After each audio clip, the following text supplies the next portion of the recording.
common career path in sales is to move from a larger company to a startup. And people have their own reasons for doing it. Some like the challenge of it, some do it for the potential upside, some are looking to expand their experience. Today, we're going to talk with someone who did just that, made that change from a big company to a very small one. He went from a company with a large sales team that just IPO'd to one where he was the seventh hire in the company and the first one who wasn't an engineer. You're going to hear how things started off as he did the change, how he worked well with the CEO and co-founder, how they were scrappy, how they got almost all their first meetings in one particular way, and how they converted to opportunities around 80% of the time. You'll also hear, though, how suddenly things weren't all up and to the right, and how the leadership team completely changed the company based on some deep analysis of the business and some very candid conversations at the senior leadership level. There's going to be all that and more in this episode with Kevin Bailey, the VP of Sales at Material Security. I'm Andrew Monahan, and this is a Cybersecurity Go-to-Market podcast where we tackle the question, how can cybersecurity companies grow sales faster? Well, Kevin, welcome to the podcast. Thanks for having me. It's good to be here. Yeah, I'm looking forward to our conversation. I think there's some interesting things that we've got on the docket to talk about today for the audience. But to start off with, what I want to do is go back to 2019. There you are. You've got a great career. You're 4 years into a great career at Okta. You've risen up through the ranks a little bit. You're probably doing very nicely. Thanks very much. And yet you decide to throw all that in and go to a company and be the first person outside of engineering in the company. What the heck were you thinking? That's just what everybody does, right? I always just kind of thought, everybody wants to be the first AE when there's no infrastructure or anything and leave a great company with a great culture. No, I never had like the, some people do. It was never like on my bucket list to be the first AE at a startup. For some people that is, but for me in my situation, like was really grateful for what Okta provided. It was an awesome company. I got there, they were like just done a Series C, few hundred employees, and just kind of on a tear. And I was just through this awesome period of time, where a couple of years leading up to an IPO, a couple of years post IPO, and what it was for me was just personal, growth. Like there's a really set playbook at Okta, and it was working really, really well. And if you executed the playbook, you were going to W-2, like it was going to go really well for you. And that's kind of what I was doing. And that's a great life. But just for me personally, I kind of wanted to build. It just seemed really fun and really interesting to me. And I was just in a position where it was the right time, financially, it was the right time personally. And I got connected with the founders over here at Material. And I'll never forget our first kind of intro meeting was at like a coffee shop in San Francisco. And I saw the demo. It's still part of our product today. But the very first thing that they had built was this way to basically put sensitive messages behind an out-of-band MFA challenge, like the stuff that sits at rest that's susceptible to exfiltration once a mailbox is compromised, and you could actually protect it with an MFA challenge. And I was like, oh, I just sold MFA via Okta to hundreds of different people. I was like, I can do this. This seems like the right time, the right swing to take, and it just seemed like a lot of fun. So I wanted to immerse myself in a startup, and I really liked the founders, and it just seemed like the right opportunity to do it. So I figured, why not? And did you go into thinking I'm going to be the sales leader, or are you thinking I just want to get going and have some fun as an IC? No, very much more the latter. I was more interested in like I said, like building, helping build a company. And so for me, it really had my title. I don't even think I really had a title when I first joined. It was not head of, and it was certainly not like VP or C anything. Like it was just sales guy. It was just, we don't have one of these, and they had a few customers, and it was sort of a time where they felt like, hey, maybe there's an opportunity here for us to start growing our footprint. And we've got a little bit of traction here. And can someone who's not the founder of this company sell the product? And that was the mission. That was my goal. And at Okta, I had done both, right? Like I had been an IC on the enterprise sales team. I had managed mid market teams as an RD, and so I had both experiences. But when it came to material, it was, I think I was the seventh employee. It was just and all of them were either founders or engineers. And so I'll never forget my first day when I sat down and at company HQ, and I realized that everyone sitting at the table was the entire company. It was just around one table. So that's a little bit humbling. But no, the mission from when I got started was just, can someone who's not the founder of this company sell the product, right? It's like, so that's just what we started doing. And you came, as you said, from somewhere where there was a playbook, right? Just follow the playbook and the magic's going to happen. What did you take with you from Okta that said, I'm going to do this at material? And what did you leave behind that said, this is no way this will work in the environment I'm walking into? Well, the first thing I learned really quickly was that this Rolodex that I thought I had didn't really exist, right? I think, like I was saying before, I was like, I just sold MFA to all these, identity and MFA to all these people. I know them. What I didn't account for was just the brand that Okta had, right? I was their trusted advisor, so to speak, guiding them through an evaluation process and in a sales cycle. But Okta was a market leader, right? And so there's a lot of weight behind that, and it opened some doors for me. It's not like I didn't have any Rolodex. Like, there were a lot of meetings. I got to practice my pitch, and we definitely got ourselves into a few opportunities that way, but didn't nearly have the same effect that I thought it would coming in. And then you realize pretty quickly, okay, like I have to fill top of funnel. Like I have to build pipeline here, and if it's not going to be just through my own personal network, how do I do that? And we came up with some pretty creative ways for doing just that. And you've used the word "we" a few times now as you're talking about those early days. Were you partnered up with the CEO doing all this together, or was he very much, look, Kevin, you got sales, you deal with it, involve me as necessary? I keep saying we because it was just such a team effort. It is like still one of our company core values to this day, which is win or lose as a team. And it's been that way since the very beginning. Like there are three co-founders, and they had fairly clear swim lanes even from the beginning. And our CEO and co-founder at the time, Ryan, he was responsible for go-to-market, and I was directly reporting to him. And it was a really unique experience in that kind of when I'm the lone IC on the sales side of the house. Like, it was a unique experience in the sense that Ryan was my our CEO, my boss. He was my sales engineer in every deal. He was my SDR leading to a lot of the pipeline. He was my executive sponsor in the deal. So like we were just on the front lines, and there was just a tremendous amount of collaboration in every single thing that we did. And I think that's like a really important point to hit on, because I do talk to a lot of people who join early stage companies as salesperson. And a lot of times there's, a founder who doesn't necessarily want to sell or isn't necessarily, wired that way, but they want the product to sell. And so they'll hire someone as a salesperson, and they'll say, all right, now that I have a salesperson in the building, now we can take off. And they kind of, unintentionally or intentionally brush off a lot of the responsibility that comes with it. That was not the case for me. I think that's why we were so successful, especially in the early days, was that it was a complete team effort in every single thing that we were doing. A lot of what my job was to quarterback Ryan, right? Like, he was going to do it. He's incredibly smart. He's got an incredibly high motor, and he was going to do a lot of this stuff on his own. But at the same time, I had a background in enterprise software sales. I kind of knew, the process that needed to be followed. I had an instinct in these deals.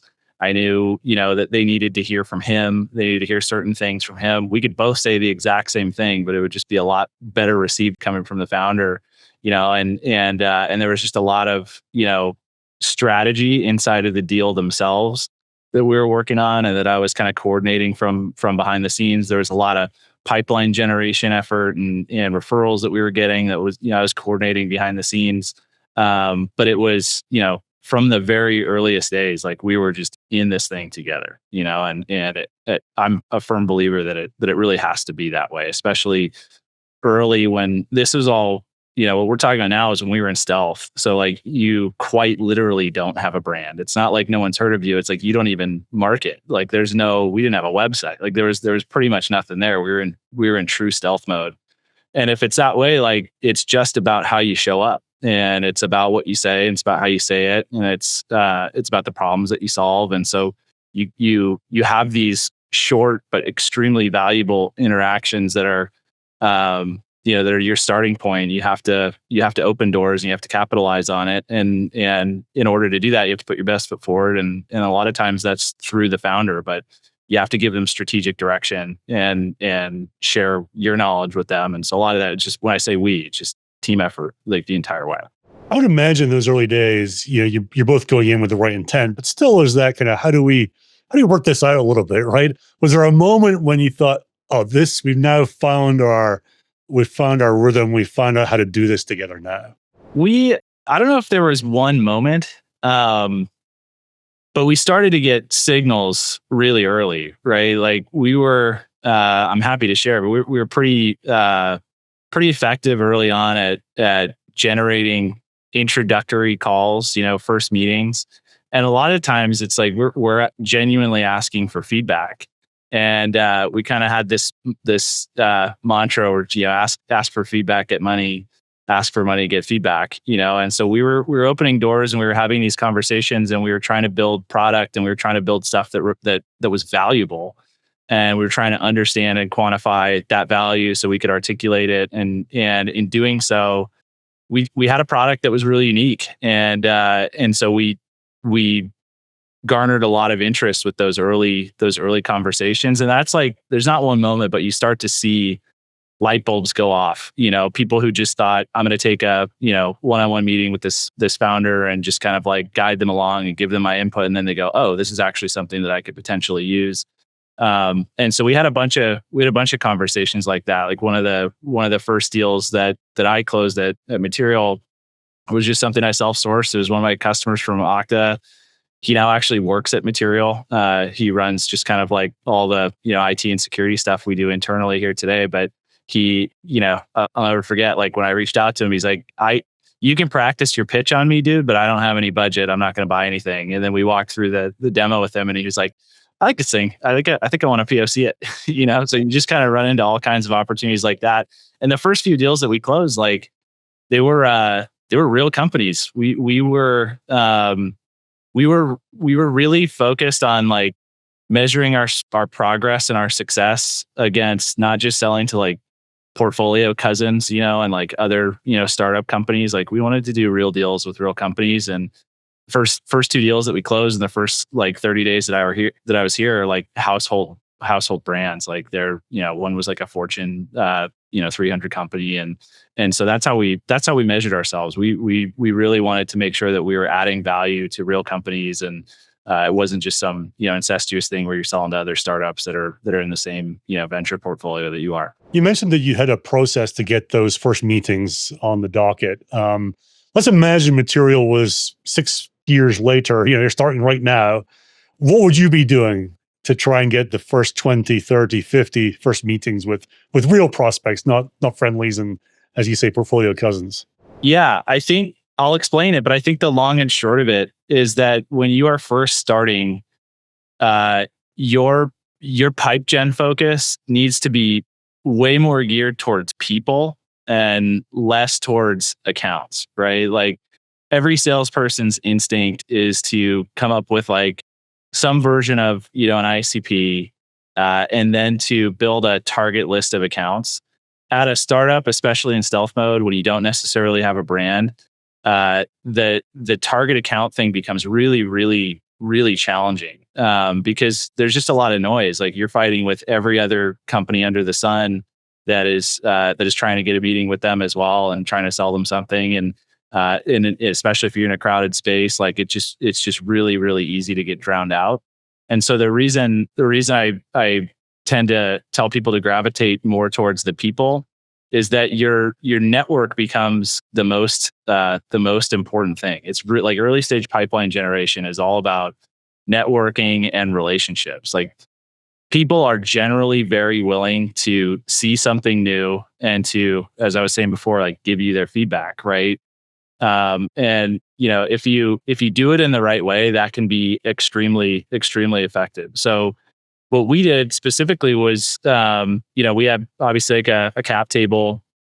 We had a bunch of other, just very influential security people that we knew quite well. And so we'd reach out to them, and if we had a strong enough relationship with them, and they were invested in the company either financially or emotionally or both, they want to help. And if you're open about asking for help, people want to give it to you. And so what we did was we developed a process around this. I would reach out to these folks, and I would tell them like, hey, it's really important for us to grow the business. You don't like cold outbound, neither do we. Would you mind helping me with some introductions to your network?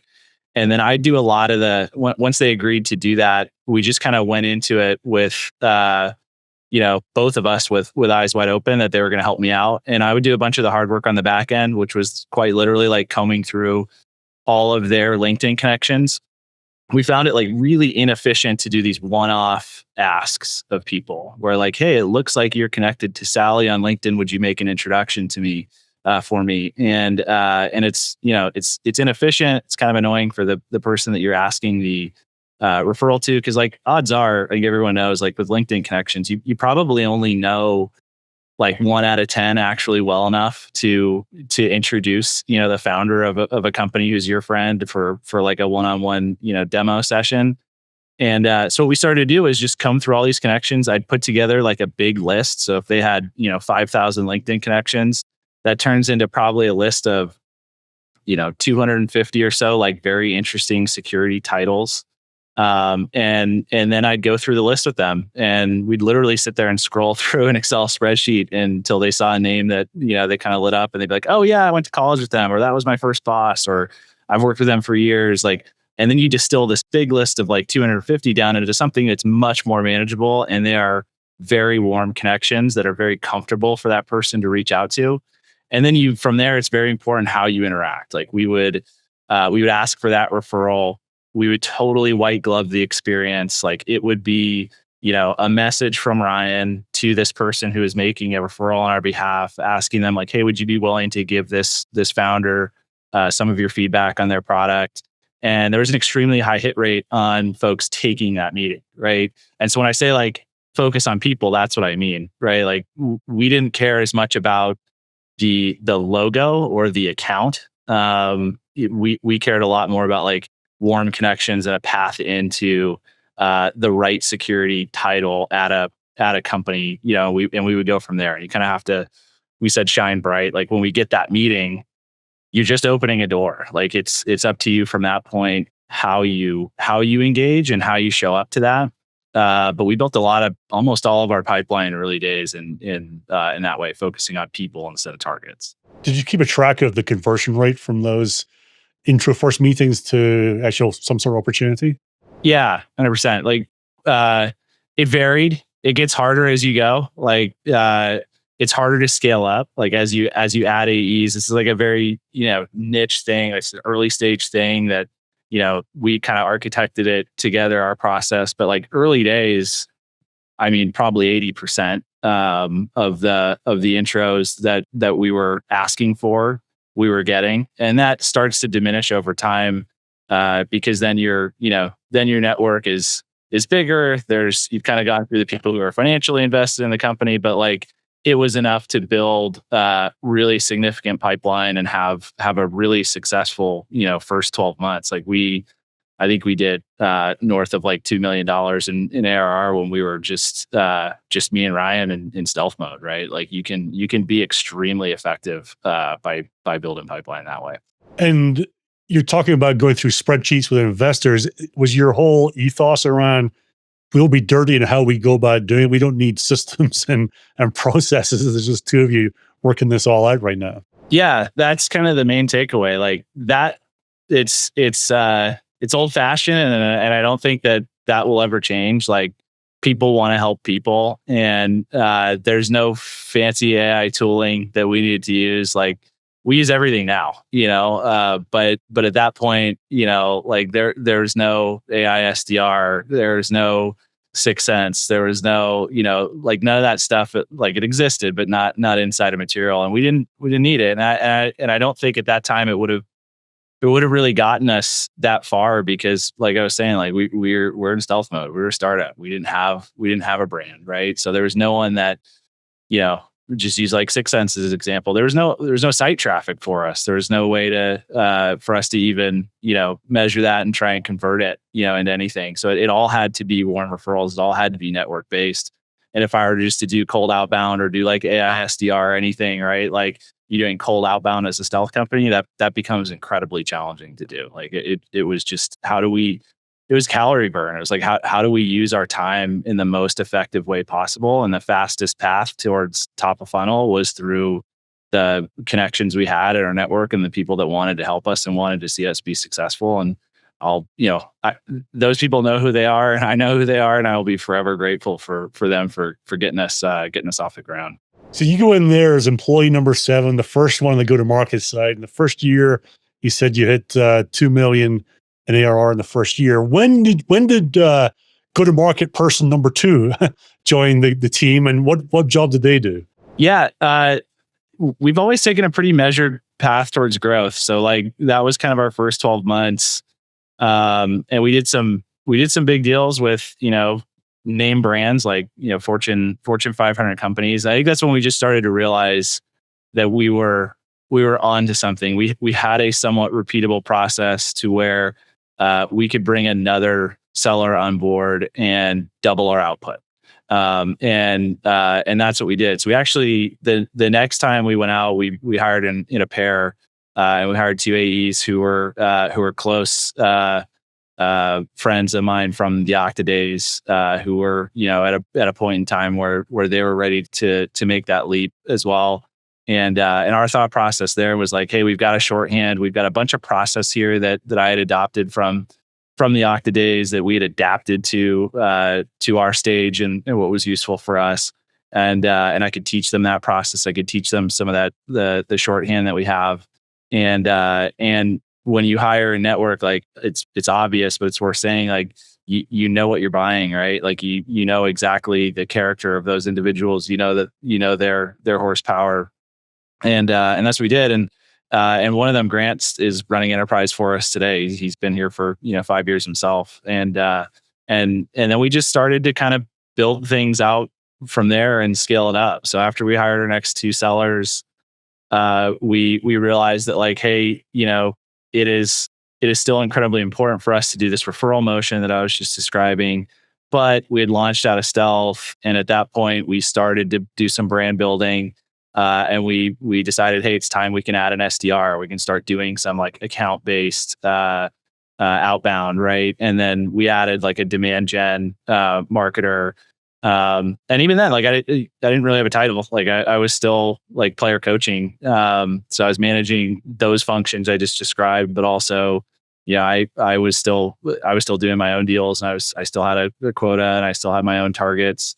And then at that point, we've got 3 sellers, we've got an SDR. We're starting to really get ourselves into a sort of unmanageable amount of deals for our CEO to be the sales engineer, and he really needs to be focused on the company. He really needs to be more of like the executive sponsor role, the founder role in these deals. So we had to add an SE, and so we added an SE, and so then, all the while you're also just working on the business. There's a bunch of tooling and process and all sorts of things that need to go into supporting this. So we just kind of started like seeing success, adding more, seeing more success, adding more, and trying to do so in a fairly measured way. And the momentum starts building, right? But let's go forward a couple of years, publicly looking at the profile on LinkedIn. For the company, you can see the headcount was growing really nicely, and then suddenly it wasn't, right? So talk us through what happened in that period where it looks like things changed up in terms of the momentum and what you're trying to do. Yeah, there's a lot of like external factors that go into that too, like the kind of ZERP era ended. It was just hard. It was hard for all companies at that stage. But the one thing that we really really focused on was our ICP. And for us, that determined everything. And that was about probably about a year and a half ago. It started with a simple conversation. There was a type of deal that we were winning hand over fist, and there was a type of deal that we weren't. And I went to Abhishek, our CEO, and I said, hey, if you had just kind of hired me recently as a VP of sales from the outside, what I would say to you is we are winning these and we're losing these. So I'm going to focus over here until we have the right set of feature functionality to go win the other type of deal. And then we'll continue to build over there. But right now I've got a target. I've got to focus on attainment, and that's where we're going to go because that's where we win. And then we started to realize oh, okay, is that our ICP? We never put a ton of focus into that previously. And it's really starts with gut feel, but it has to be rigorously tested and validated with data. So after that kind of initial realization, that's what we did. We dove deep into that hypothesis to test it. And so there's a qualitative component and there's a quantitative component to it. And we started to validate that. We realized yes, this is the makeup of our ICP. And so you kind of start to figure out what that is at a very high level. So the basic stuff like company size, certain elements of their tech stack, industry, the makeup of their security team, the maturity of their security program and where they're at from a security maturity curve perspective.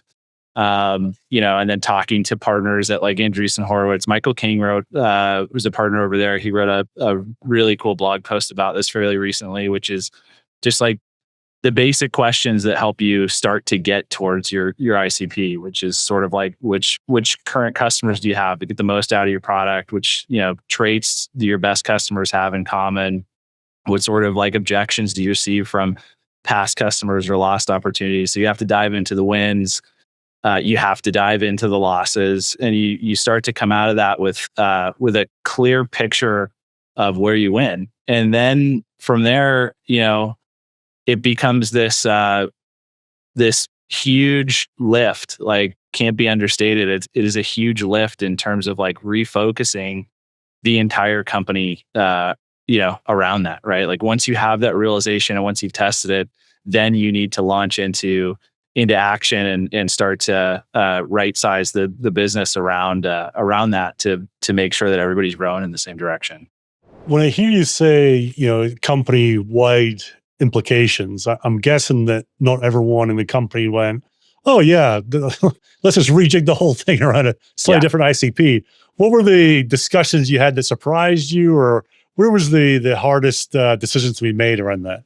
I mean, when I say everything, it's everything, right? And yeah, it's not this thing. It's none of this happens overnight, right?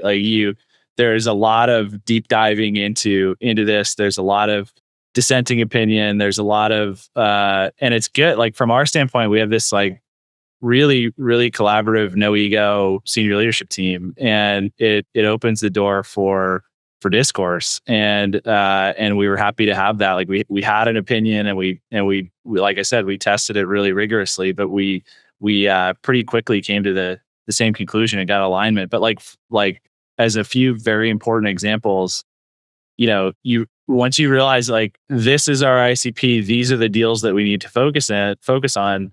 For us, the very first realization was that our entire pipeline was inverted, literally 80-20 in the wrong direction, right? So we had to correct for that as fast as humanly possible.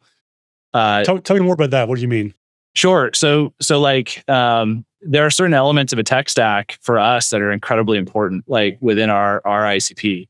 And we realized that 80% of our pipeline was the wrong tech stack, right? And so then we had to go sort that out really, really quickly.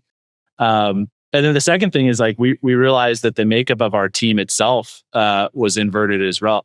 One of the things that we realized is part of our ICP was company size, and we were going to be more focused on kind of the lower end of enterprise, mid-market, SMB, and that was really where our product and our value prop resonated the best. And we realized that like the makeup of our team was off. We had a team that was like very, very heavily geared towards like strategic, like large enterprise. And so we had to correct for that. So we had to make sure that like the players that we had out on the field were in the right positions. And so that was that was not only a realization, but something that we needed to make an adjustment for. And then the third thing was like our sales process was misaligned as a result. It's like the way we pitched, the way that we did qualification, the way that we ran demos, the way that we ran POVs, the way that we positioned competitively, the way that we priced, like all of this stuff needed to be at least tweaked, and in some cases like wholesale changed. And so you have to go through every single part of this, and that's just on the sales side, right? Like then you have to get the rest of the company aligned around this. And like, so from a marketing perspective, PMM, messaging, competitive intel, like demand gen programs, are we focusing our demand gen efforts and our spend in the right sort of programs? Like field marketing strategy, are we going to the right events? Are we meeting our ICP where they are? Like, are we going, because you can very easily go spin your wheels at out in the field at these field marketing events. You could spend a ton of money on the wrong events, and we had to go through those kind of line by line and figure out which ones were the right ones and what adjustments needed to be made. And then very importantly, like EPD needs to be completely aligned as well. So they need to understand what the ICP is. They need to understand like how you came to that conclusion. They need to understand why you are refocusing in this particular area. And because they have to be on board, they have to adjust their roadmap and their product decisions in order to prioritize the things that move the needle for the ICP targets that you're going after, right? Like we can't be building product for one segment of the market when our sales team's going after the other. That's like an obvious foot gun. So we had to just make sure that every single part of the business was focused on the same thing. And that's like steering an aircraft carrier, like even when you're a small company, like we were, being smaller, I think helped. It made it easier for us to move faster, but in no case is this something that happens overnight. I think like the most important part for us, like I said, was having this like very collaborative, no ego SLT team that represented all of these functions. So we were able to get aligned from the top down quickly, and that permeated everywhere. And we talked about it openly. We talked about it in all hands. We talked about it all the time. And you just kind of like repeat these mantras. We started to get everybody on board. And from there, it was honestly pretty freeing in the sense that you're really clear. Like you start to understand what to say no to, as opposed to like trying to boil the ocean and please everybody. Like customers always have feedback.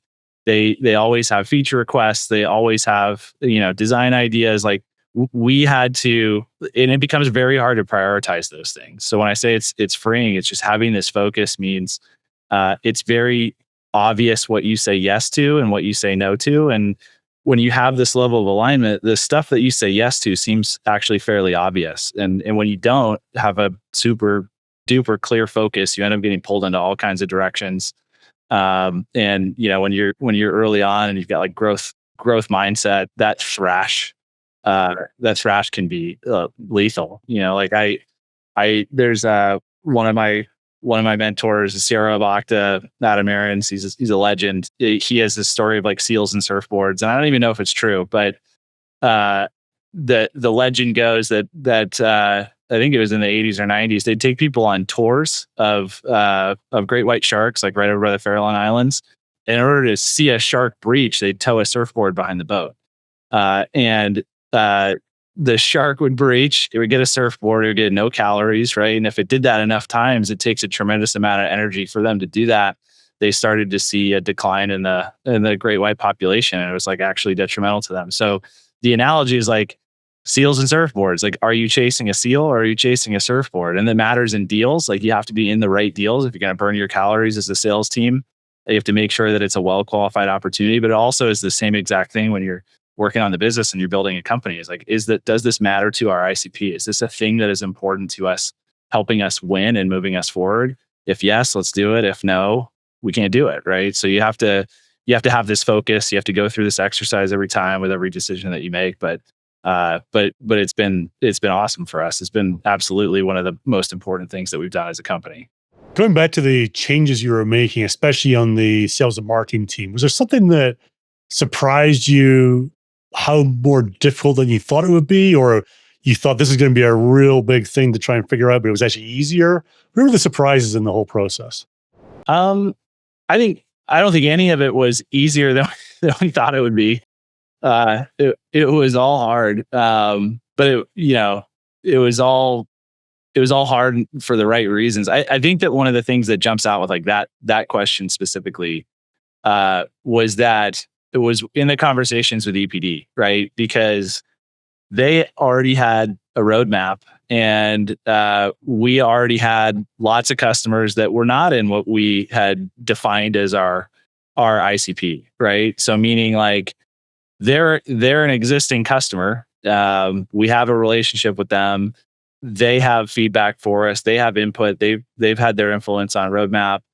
And but if they had come to us today, we wouldn't define them necessarily as within our ICP. So then that becomes like a really hard balance, because we always try to do right by our customers. And then you kind of have all these trade-offs that pop up, and it's not like you can ignore any existing customer that you have. Like, it's not like we ignored anything that wasn't in our ICP and we drew this like hard line around it. It just there's a framework for decision making, and you have to balance these trade-offs. So there were a lot of different like edge cases and one-offs around what EPD was building and why, and how we were going to prioritize certain things, and that that still goes on. I don't think you ever really get out from underneath that, but like it's still really important to have a clear focus around like what it should be, right? And then you can make decisions off of that. But I would say that the most challenge or friction, so to speak, usually happen around those types of decisions. We certainly didn't want to alienate anybody, and we have tried our best not to. And those conversations are just evergreen. They're always going on.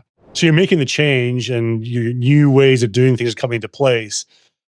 How did you know it was starting to work? What were the metrics or the tracking that you were doing? Yeah. Well, obviously top of funnel. So, once we started to see the, when I said we had to invert our funnel, like we did, and we started to see that play out. So like when you talk about like who we're targeting, who we're going after, where our marketing effort is focused, we started to see that shift happening very, very clearly. So we're first of all in the right deals. And then what you see downstream of that was the conversion rates improving across the board in the areas that where at least we really measure from a go-to-market North Star perspective, which for us is like MQL to SQL, like what is the conversion rate for those? SQL to POV, and then POV to closed won. And I look at those things, we look at those things constantly. And we started to see like very clear trends of improvement in the right direction. And right now we're at a place that's like extremely healthy, like from a conversion rate perspective. In those areas that I mentioned, like we're world class, right? Like we start to get predictable win rates that way, and so we start to know that if we do get into these opportunities that are clearly meet the definition of our ICP, we have a right to win, and we're gonna win, and then it starts to get really fun, and then you start to see attainment skyrocket, and you start to see the number of new logos, is like 3x, year over year, and revenue is up and to the right, and you're exceeding targets. So like we had a lot of unpredictability in those kind of core metrics that I just defined, but they're simple, but they're really, really important. Like how are you converting it at each stage, and what is your win rate, and do you have a predictable output for the inputs? And we started to see those things not only stabilize, but start to consistently improve quarter over quarter, the more that we just continue to focus on this stuff. So be honest now, were you sitting there in those early days kind of staring at the screen going, is it moving? Is it moving in the right direction? Do we get it right? I wish it was that real time. It's not quite. The hard part is, in your day to day, I'm at the end of the day, like I'm a deal junkie. Like it's still, you're in the deals, you're talking deal strategy, you're scrapping and clawing, you're doing everything that you can to win. You're improving processes everywhere that you can, but you sort of have this North Star, and like there's the pre-ICP definition and the post-ICP definition. And in the post-ICP definition world, you have a very clear map. Like you know where you need to go. We now kind of have everybody rowing in the same direction from, like I said, from sales to marketing to EPD. And so it's easier to get into the business when you know, like when you zoom out where you want to be and where you're going. And so it's just made everything a lot clearer for us in terms of like knowing what direction we're headed. So when you're in these deals, when you're doing qualification, for example, it's very simple to understand, like, is this a seal or is this a surfboard? Is this the right deal for us to be in? And we're okay qualifying ourselves out. That's not a big deal. It's another Adam Aarons-ism is there's two winners in every deal, right? The person who wins and the person who gets out first. So we got to make sure that we're in the right deals, and when we're in there and we're qualified, we're giving it everything that we got, and it generally plays out pretty well for us. So Kevin, we're recording this discussion middle of December 2025, getting towards the end of the year for many sales leaders. If someone's leading sales at a company, let's say 50 to 100 people, and they're sitting there and they have this gut feeling that I think part of the problem or part of our challenge is we're just not got the right ICP or we're not being rigorous enough, what's the first thing they should do to start going down that track and investigating? I think the first thing is, what's your gut feel? If you were to go burn your calories on one type of deal, what is it? And then start to really, really dive into the data. What is it telling you? You have to spend time on just as much time on the losses as you do on the wins. You have to talk to your customers. You have to do postmortems with your sales team, postmortems with your with the customer or the prospect, who didn't choose you. Like, you got to ask for time. You got to understand why. You got to look at, all the data that you possibly can pull out of your CRM to help you from Gong, like call transcripts. Like, you have to pour through it all and truly understand, why is it that we win? Why is it that we lose? What are the right deals for us? And how do we get alignment at the top on like what the right deals are and what is our ICP? And there's, lots of different ways to go through the ICP exercise, so to speak. But, it really comes down to, why do we win? Why do we lose? Let's do more of the activity on these deals where we win, right? Well, listening to you, way you described it earlier on, the thing that struck me was, again, this idea that I've talked about before, but the power of constraints. It's funny, if you say to a seller, look, you can only work 5 deals of the 25 in your pipeline, which 5 would you pick? If you look at the deals that you're working now as a sales team, which 10 would you pick?